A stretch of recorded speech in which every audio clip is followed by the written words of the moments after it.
جی مسلمان اسکالر اور ڈبیٹر وہ یہ دعویٰ کرتے ہیں کہ خداوند یسوع المسیح نے اگر کھایا اور پیا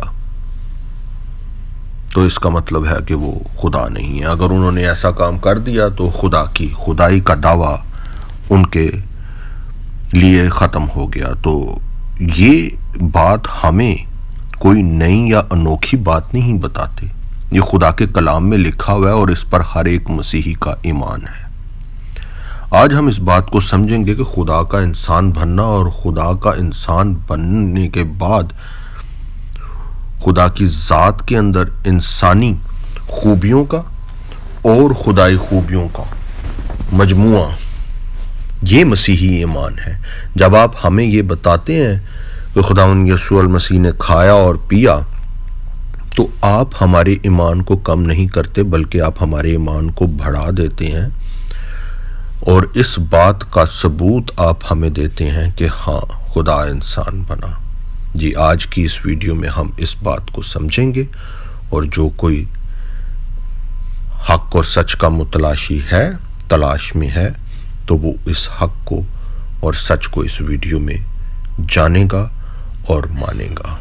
خداوند اسے برکت دے گا. جی مسلمان جو ہے انہوں نے ایک پارٹنرشپ شیطان کے ساتھ بنائی ہوئی ہے. باغ عدن میں بھی جنت میں بھی شیطان نے ورغلایا خدا کے کلام کا حوالہ دے کے, خدا کی بات کا حوالہ دے کے. مسیح کے پاس بھی شیطان آیا آزمائش کرنے کے لیے, ورغلانے کے لیے, خدا کے کلام کا حوالہ دیا.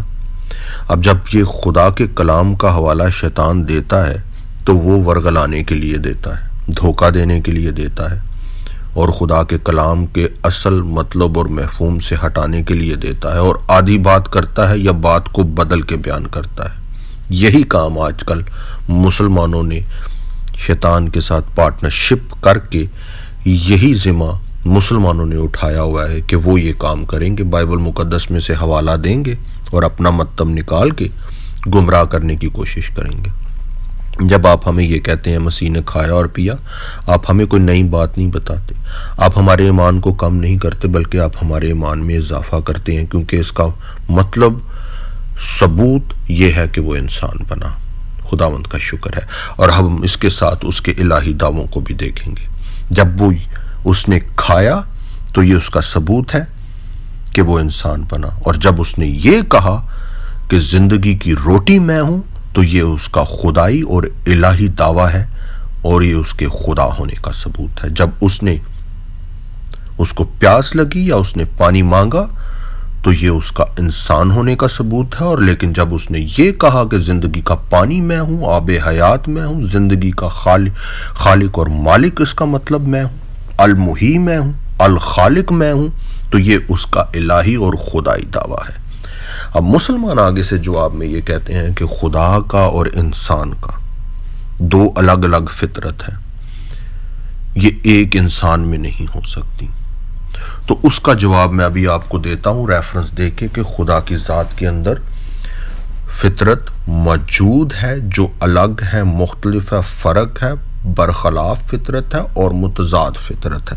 پھر یہ کہتے ہیں کہ خدا لامحدود ہے اور انسان محدود ہے اور تم نے خدا کو محدود کر دیا. نہیں, خدا کی خدائی اس کہکشاں اس جہاں کے کسی کونے میں موجود ہوتے ہوئے بھی کم نہیں ہوتی. وہ عالم ارواح میں بھی چلا جائے تو اس کی خدائی کم نہیں ہوتی, وہ وہاں سے بھی پوری دنیا کو کنٹرول کر سکتا ہے.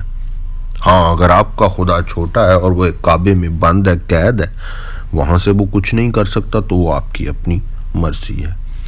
پھر یہ کہتے ہیں کہ انسان ایک عارضی ہے ہستی اور خدا تو دائمی ہے. یہ کیسے ہو سکتا ہے کہ خدا اور انسان کا ملاپ ہو جائے ایک شخصیت میں؟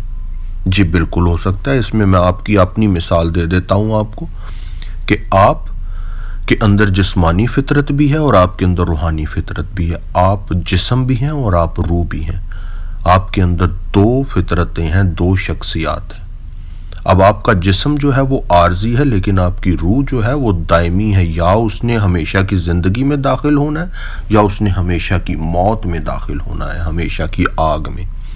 پھر یہ کہتے ہیں کہ خدا نے اگر انسانی کام کوئی کر دیا یا انسانی دعویٰ کوئی کر دیا تو پھر اس کے بعد خدا کی خدائی ختم ہوگی۔ اس کے لیے میں نے آلریڈی ویڈیو ایک لگائی ہوئی ہے، آپ کو میں دکھاتا بھی ہوں۔ یہ بات بھی مسلمانوں کی غلط ہے، اور عقل اور سمجھ اور خدا کی خدائی پر کو محدود کرنے کی بات یہ ہے۔ جی ہاں، اب ہم دیکھتے ہیں اپوزٹ نیچر کے اوپر۔ خدا کی خوبیاں وہ الباطن بھی ہے، الظاہر بھی ہے، چھپا ہوا بھی ہے، ظاہر بھی ہے۔ یہ اپوزٹ نیچر ہے خدا کی ذات کے اندر، اور یہ اسلام اور قرآن اس خدا کی خوبی کو مانتا ہے، اور یہ اس نے بائبل مقدس میں سے لی ہوئی ہے، میں نے ریفرنس دے دیا۔ پھر آگے آپ دیکھ لیں کہ خدا انتقام بھی لیتا ہے اور خدا معاف بھی کرتا ہے۔ یہ دونوں اپوزٹ نیچرز ہیں، لیکن ایک ہی شخصیت کے اندر ہے یہ اپوزٹ نیچرز۔ اور اس کو جو اسلام اور قرآن کا خدا ہے وہ دعویٰ بھی کرتا ہے، لیکن یہ ہے بائبل مقدس میں سے لیا ہوا خدائی دعویٰ۔ پھر اسی طرح الحلیم اور القہار، اپوزٹ نیچر، اپوزٹ کام، ٹوٹلی اپوزٹ خوبی، کوالٹی۔ اسی طرح الجبار اور الودود بھی ایسے ہی ہے۔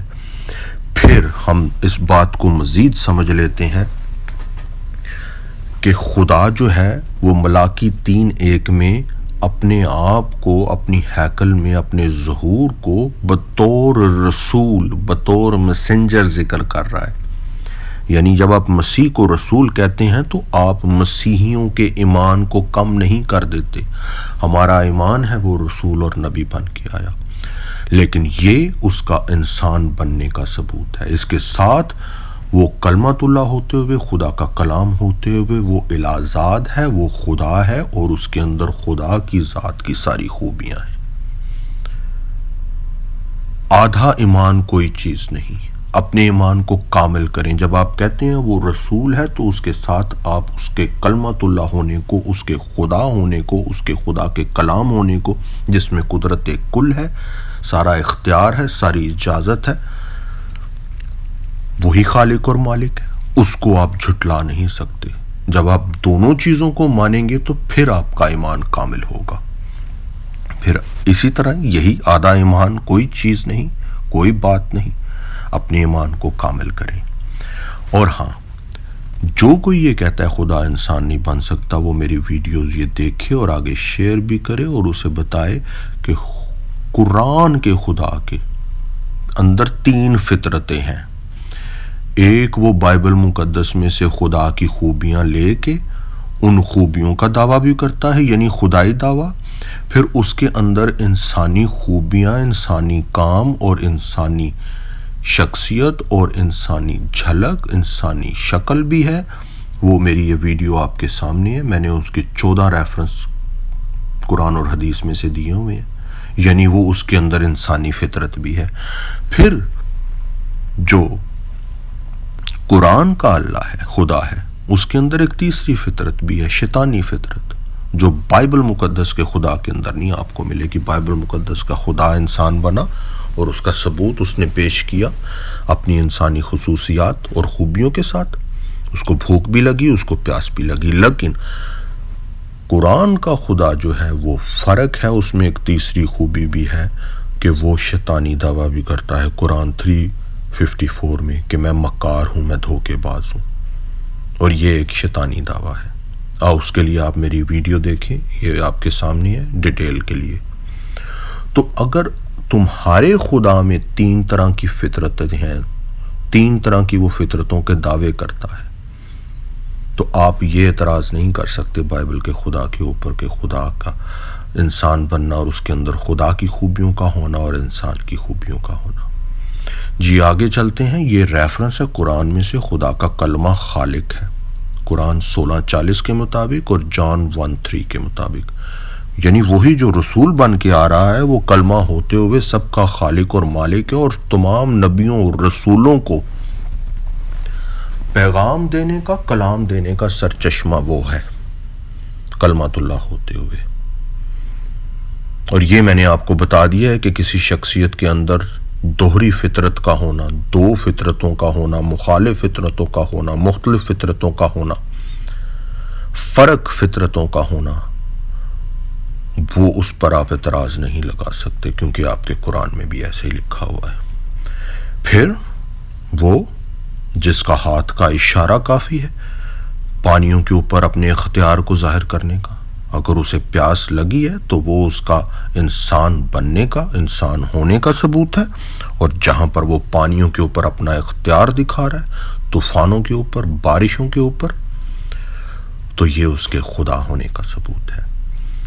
جی، اس کا خدا ہونے کا ثبوت کہ اس کو اس زمین کے کشش ثقل کی ضرورت نہیں ہے، پانی جو ہے اس کے قدموں کو نہیں، بلکہ اس کے قدموں نے پانی کو تھاما ہوا ہے، اور وہ پانی کے اوپر چل کے بھی دکھاتا ہے، کیونکہ وہ اس پانی کا خالق اور مالک ہے۔ اب اسے پیاس لگتی ہے تو یہ آپ کو سوچنے کی ضرورت ہے کہ یہ اس کے انسان ہونے کا ثبوت ہے، اور اسے پیاس کیوں لگی۔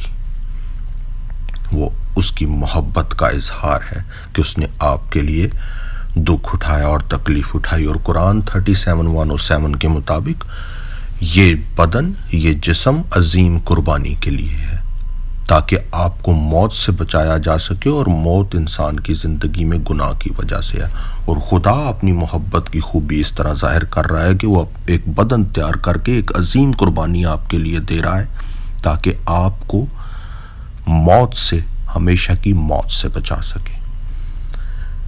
اسی لیے اس نے کہا کہ میں پیاسا ہوں۔ اس نے اپنے بدن پہ یہ تکلیف لی، انسانی ظہور میں اس نے اس شدت تک پہنچا کہ اس نے کہا کہ مجھے پیاس لگی ہے، میں پیاسا ہوں۔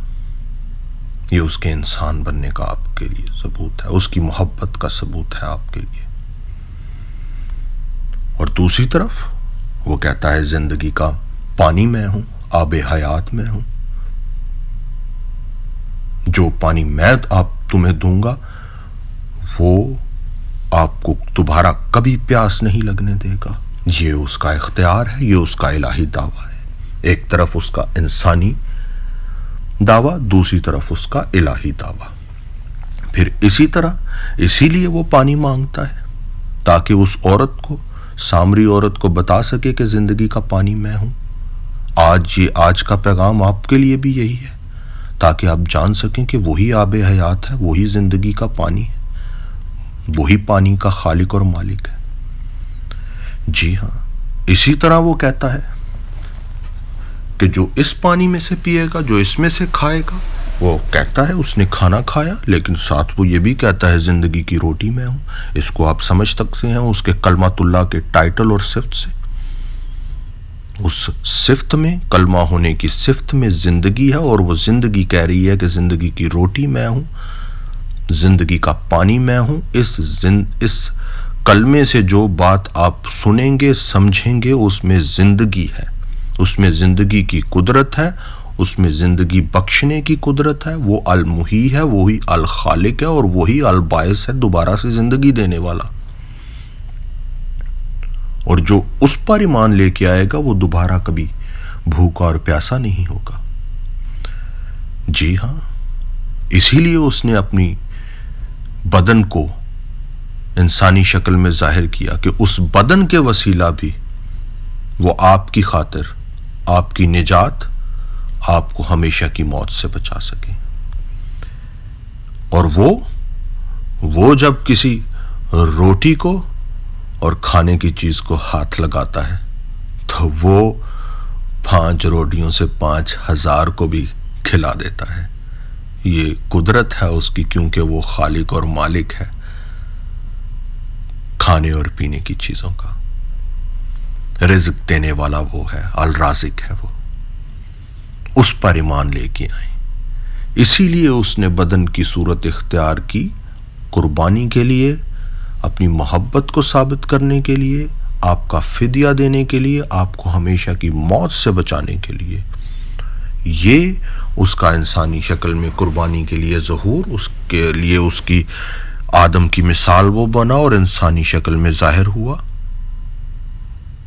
جبکہ خدا ہوتے ہوئے وہی الودود ہے، وہ ثابت کر رہا ہے، وہی الغفور ہے، وہ ثابت کر رہا ہے،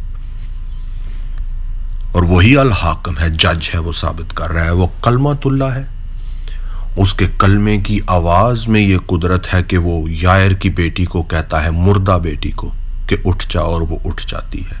یہ اس کلمۃ اللہ کی قدرت ہے کہ وہ جنازہ جا رہا ہے اور بیوہ عورت اپنے بیٹے پر آنسو بہا رہی ہے اس کے جنازے کے ساتھ ساتھ، اور وہ اس کا جنازہ روک کر اس مردہ شخص کو آواز دے کے اٹھا لیتا ہے۔ یہ ہے اس کلمے کی قدرت اور صفت، اور یہ خدا کی قدرت اور خدا کی صفت ہے۔ وہی کلمہ 3 دن ہو گئے ہیں لازر کو قبر میں، اس کو آواز دے کے کفن سمیت قبر میں سے باہر بلا لیتا ہے۔ یہ اس کے الباعث ہونے کا ثبوت ہے۔ یہ اس کلمے کی قدرت ہے کہ اس میں زندگی ہے، وہ آواز دیتا ہے تو مردہ قبر میں سے باہر آ جاتا ہے۔ اب اسی کلمے نے یہ کہا تھا کہ میں تیسرے دن جی اٹھوں گا صلیبی موت کے بعد۔ تو جب اس نے کہا میں تیسرے دن جی اٹھوں گا، تو جب وہ وقت، وہ لمحہ آیا، اس کلمے کی قدرت نے کام کیا اور وہ تیسرے دن جی اٹھا۔ اور وہ اس بات پر قادر ہے کہ وہ عالم ارواح میں بھی ہوتے ہوئے پوری دنیا کو کنٹرول کر سکتا ہے، کیونکہ وہ لامحدود ہے، وہ محدود نہیں ہے۔ کوئی جگہ، کوئی چیز اس کو محدود نہیں کر سکتی۔ ایک جسم کے اندر اس کا ظہور بھی اس کو محدود نہیں کر سکتا۔ اسی لیے قرآن 43:61 میں لکھا ہوا ہے کہ وہ قیامت کی نشانی ہے، وہ قیامت کا علم ہے، کیونکہ وہ خود مردوں میں سے زندہ ہو کے سب کے لیے ایک نشان اور علم بن گیا ہے قیامت کا دوبارہ سے زندہ ہونے کا۔ اور اسی لیے اس کلمۃ اللہ کی قدرت جو ہے وہ یہ کہتی ہے کہ وہ قیامت کے دن وہ آواز دے گا تو مردے زندہ ہوں گے۔ یہ ہے اس کلمے کی قدرت۔ جان 5:25 اس کو پڑھ کے دیکھیں۔ آج کی ویڈیو میں نے آپ کو ثابت کیا ہے کہ خدا کا انسان بننا کوئی انوکھی ایسی بات نہیں ہے جو انسان کی عقل اور سمجھ سے باہر ہے، بلکہ اس کو بڑی آسانی سے سمجھا جا سکتا ہے۔ اس کا انسانی دعوے، اس کی انسانی خوبیاں، اس کا کھانا اور پینا اس کے انسان ہونے کو ظاہر کرتا ہے، اور جبکہ اس کا یہ دعویٰ کہ میں زندگی کی روٹی ہوں اور میں زندگی کا پانی ہوں، اس کے المحی ہونے کو، الخالق ہونے کو اور الباعث ہونے کو ثابت کرتا ہے کہ I am the resurrection and the life, I am the creator۔ یہ ثابت کرتا ہے، یہ اس کا خدائی دعویٰ ہے۔ تو آپ اس بات پر، اس سچائی پر ایمان لے آئیں۔ خدا انسان بنا، اور آدھے ایمان پر اپنے ایمان کا بیان کرنے کی کوشش نہ کریں کہ وہ رسول ہے، بلکہ اس کے ساتھ اس بات پر بھی ایمان لے کے آئیں کہ وہ کلمۃ اللہ ہے، اور کلمے کی قدرت اور صفات ساری اس جسم کے اندر اجازت، اتھارٹی، پرمیشن، قدرت کے ساتھ موجود ہے، اور یہی اس کی الہی صفات ہے۔ خداوند آپ کو برکت